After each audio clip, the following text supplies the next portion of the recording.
السلام علیکم ورحمۃ اللہ وبرکاتہ۔ بک حیات طیبہ، لیسن نمبر 5، دوسرا دور، اعلان دعوت۔ اب صاف صاف حکم مل گیا کہ دعوت علی اعلان دی جائے۔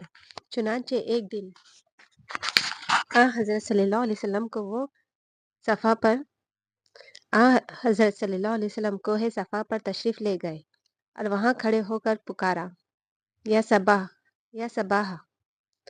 عرب میں دستور تھا کہ اگر کوئی خطرہ درپیش ہوتا تو کوئی شخص کسی اونچی جگہ پر چڑھ کر یہ الفاظ پکارتا تھا اور لوگ اس پکار کو سن کر جمع ہو جاتے تھے۔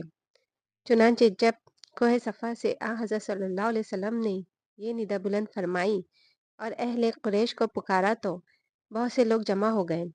ان لوگوں میں آپ کا چچا ابو لہب بھی تھا۔ جب لوگ جمع ہو گئے تو حضرت صلی اللہ علیہ وسلم نے ارشاد فرمایا، لوگوں، اگر میں تم سے یہ کہوں کہ اس پہاڑ کی پشت پر ایک بڑا لشکر جمع ہے اور تم پر حملہ کرنے کے لیے تیار ہے تو کیا تم میری بات کو سچ مانو گے؟ لوگوں نے کہا، بے شک سچ مانیں گے، تم نے اب تک کوئی بات جھوٹ نہیں کہی ہے اور ہم تمہیں صادق اور امین جانتے ہیں۔ تب آپ نے فرمایا، لوگوں، میں تمہیں ایک خدا کی بندگی کی طرف بلاتا ہوں اور بتوں کی پوجا سے بچانا چاہتا ہوں، لیکن اگر تم میری بات نہیں مانو گے تو میں تمہیں ایک بہت سخت اور دردناک عذاب سے ڈراتا ہوں۔ جب قریش نے یہ بات سنی تو سخت ناراض ہوئے اور ابو لہب نے نہایت غضبناک ہو کر کہا، کیا بس تو نے اسی کے لیے ہمیں پکارا تھا؟ اسلامی دعوت کی یہ عام پکار تھی۔ اب خدا کے رسول نے صاف صاف کھل کر اعلان کر دیا کہ اسے کیا کہنے پر مامور کیا گیا ہے اور وہ کون سی شاہراہ ہے جس کی طرف وہ ہر ایک کو بلا رہا ہے۔ زبان نبوت سے اب اس بات کا اعلان ہو گیا کہ دراصل اس بے پایا مملکت کا خالق اور مالک صرف اللہ ہے۔ انسان کو بھی اسی نے پیدا کیا ہے اور وہی اس کا مالک بھی ہے۔ انسان کا مقام اس کے سوا اور کچھ نہیں کہ وہ اللہ کا بندہ اور غلام ہے۔ اسی کی تابعداری اور فرما برداری کرنا اس کا فرض ہے۔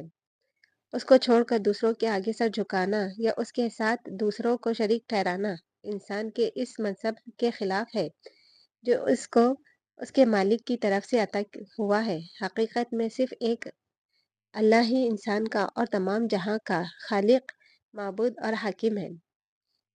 اس کی سلطنت میں انسان نہ خود مختار ہے اور نہ کسی دوسرے کا بندہ۔ انسان کے لیے اللہ کے سوا کوئی دوسرا اطاعت، بندگی اور پرستش کا مستحق نہیں۔ دنیا کی یہ زندگی جس میں اللہ تعالیٰ نے انسان کو کچھ اختیارات دے کر بھیجا ہے، دراصل اس کے لیے ایک امتحان کی مدت ہے، جس کے بعد اسے لازماً اللہ کے پاس جانا ہوگا اور وہ انسان کے تمام کاموں کی جانچ کر کے فیصلہ کرے گا کہ انسانوں میں سے کون اس امتحان میں کامیاب رہا اور کون ناکام۔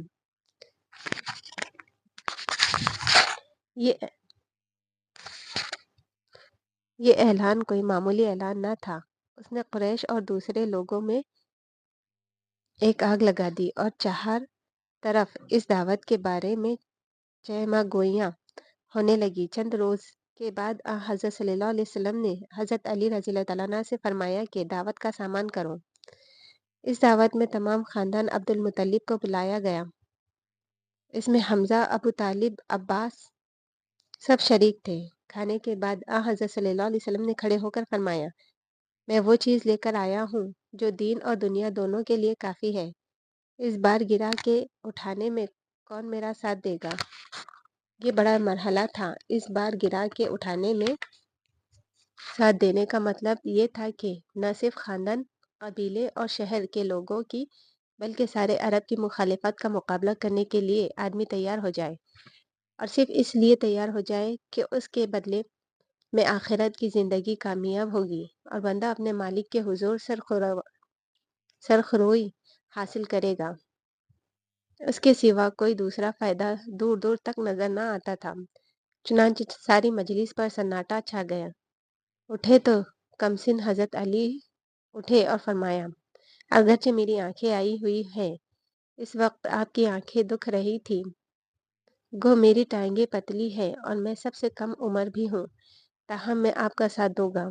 قریش کے لیے یہ منظر بھی عجیب تھا کہ ایک 13 سالہ نو عمر بلا کچھ سوچے سمجھے کتنا بڑا فیصلہ کر رہا ہے۔